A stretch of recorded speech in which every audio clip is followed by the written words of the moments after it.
You know what you almost never see? A Christian psychopath trying to help a Muslim narcissist. Yeah, I'm talking about me and you, Mohammed Hijab. Now that you're being exposed by one of your ex-wives for your abuse of women and for enlisting the help of dozens of your fellow Dawagandists to cover up what you did, and for lying to your followers, and for blackmailing a sheikh, and for trying to discredit your victim by spreading a photoshopped screenshot and an AI-generated fake confession, you're rapidly becoming a liability to the Dawa community. Your dear friend Ali Dawa lied for you, and this led to him being exposed for treating Muslim women like prostitutes. Now he's known as the Mutta guy. Ah, okay. It looks cool though. Are you the guy that's in the Muta marriage? Is that you? No, maybe it's you. Muslims at Speaker's Corner are getting blasted for helping you abuse a Muslim woman. If you have dishonored them, then let them go. Like how you dishonored Mohammed Yes. Hijab's second wife? Yes. Hashim, do not speak to the audience, especially Go about away, women. go away. Because you abuse women. Hey, by the way, dog, come here. Yeah. Let's I remember we joined your line. Record this dog. Yeah, Hashim. Come, dog. Yeah, absolutely. Doggy, Is that how you treat women? Treat you, dog. Okay. Are you a dog? No. You're You're a dog, woman but Jesus abuser. says dog. No one in the Dawa community can feign ignorance about you because you've been showing your true colors for years. You can lie to your spouse. In this situation, so the issue with this is that So can they lie in the context of, for example, if one says, I sense that you've got a second wife, can he say, no, I don't? yes, you can say that. You can say that. Yes, I personally believe this is. White lies? It doesn't have to be white. It can be a black lie. The people the women who take it the best are the revert sisters. From my experience of observing the situation, I found.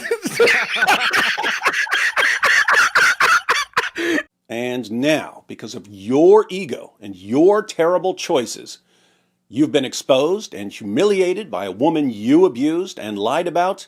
Your fellow Dawagandists can't even open their mouths without being condemned for being associated with you. And YouTubers are turning this into a huge Mohammed Hijab pylon. Not a pylon in the zut sense, but in the, oh my goodness, this guy is imploding and he's bringing all of Dawa down with him sense. I've obviously joined the chorus of voices against you, but I'm in the chorus for a different reason. Most people are cheering for your downfall because they just can't stand you, or because they love to see Dawa collapsing, or because they want to help women who are being abused by the Dawa Diddy Club. I share the goals of demolishing Dawa and protecting victims of abuse, but I'm also here to help you, the abuser, the manipulator, the egomaniac. And I may be the only person on the planet right now who can help you, because I know exactly what you're going through, you poor, poor man. Let me tell you a story about the worst day of my life. The worst day of my life was not the day my grandma died, or the day my son died, or the day my mother died, or the day my father died, or the day my brother died, or the day Nabil died.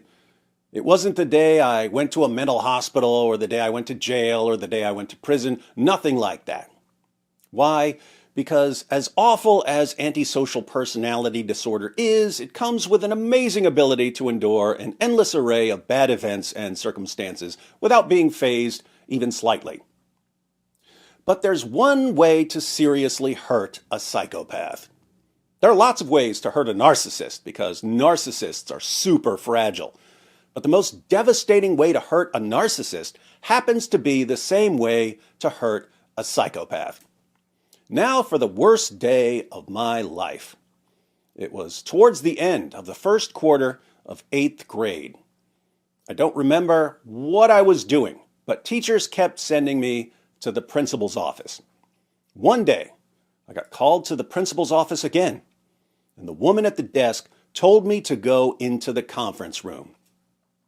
I walked into the conference room, and there, seated around the table, were the principal, the vice principal, the guidance counselor, 4 or 5 of my teachers, my mom, my mom's boyfriend, and my grandmother.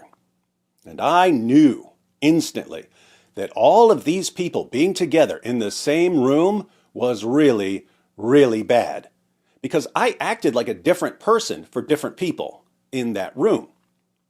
You see, people were always feeding me information about what they liked and what they didn't like.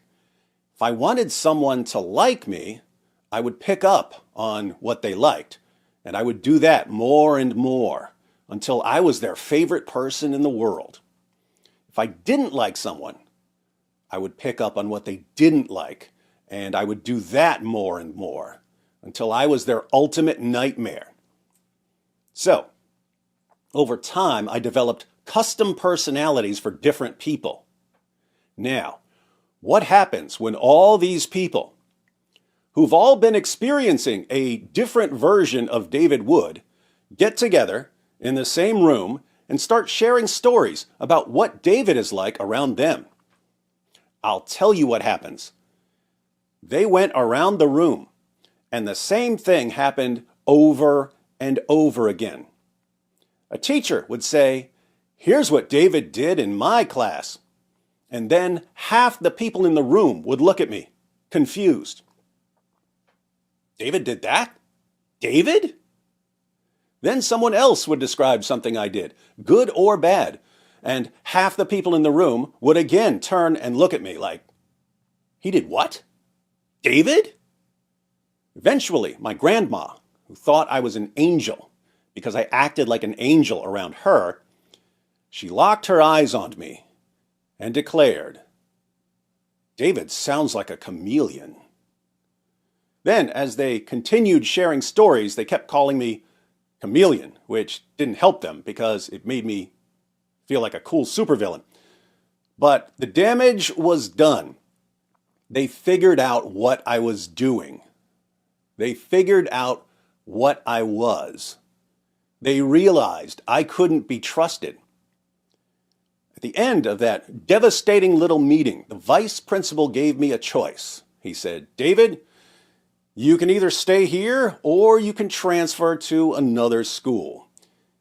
If you stay here, the next time I see you in this office, I'm going to expel you.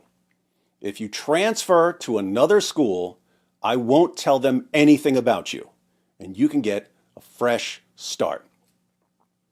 I chose the fresh start. I switched schools, not because I was worried about being expelled, but because I wanted to get as far away from these people as possible. They had finally seen right through me, and they would have always been suspicious of everything I did, good or bad. So, why was that day about as close to traumatic as a day could get for me? Well, when you're able to manipulate the people around you, make them think what you want them to think, you feel powerful. You feel superior. The people around you are like puppets to you. You're the puppet master. You're in control, and they don't even realize it. You're the mastermind. That feels good. But the moment they understand what you're doing, that feeling of power is instantly stripped away, leaving you exposed, naked, and defeated. Sound familiar, Mohammed Hijab?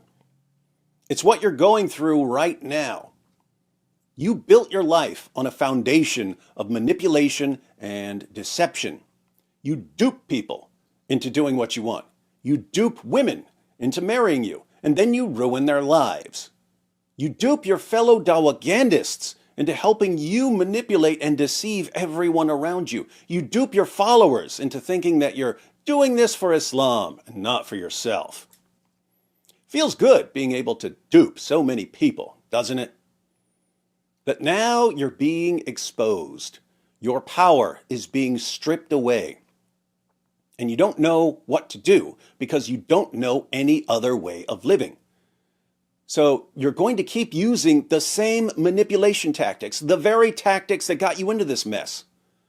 And the more your tactics fail, because people are catching on, the more desperate and confused and miserable you're going to become. I know, because I didn't stop manipulating people when I got exposed in 8th grade. I was just more careful about it. I sharpened my skills.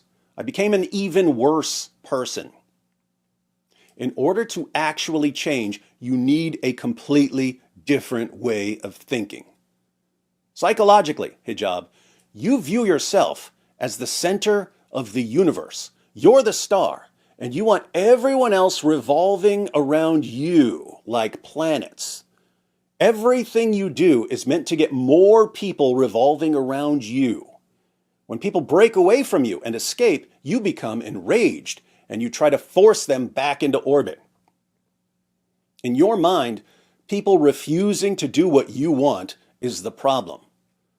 But that's not the real problem. People shouldn't do what you want because you're a narcissistic, lying control freak. The real problem is how you view people. Human beings are created in the image of God. They're not supposed to revolve around you. You have to stop viewing them as planets revolving around you, the star, and start viewing them as other stars in a shared galaxy. You can view material objects, phones, computers, cars, as satellites revolving around you, but you have to stop viewing people that way. It won't be easy. I can tell you from experience, I had to be broken, and it is hard to break me. But as awful as it was being broken, it's exactly what I needed. It wasn't just good for everyone around me, it was good for me. I needed a real fresh start, not just a new school with new victims. So, as you're sitting there panicking about what to do, flailing about, desperately trying to get your people back under your control, just know that what's happening right now, no matter how painful it may seem, is for your own good. When all of your tactics have failed, and they will fail, when your bag of tricks is empty, man up and follow Jesus, the rightful center of the universe. Or you can keep bailing water from the sinking ship that is the SS Mohammed Hijab and see where that takes you.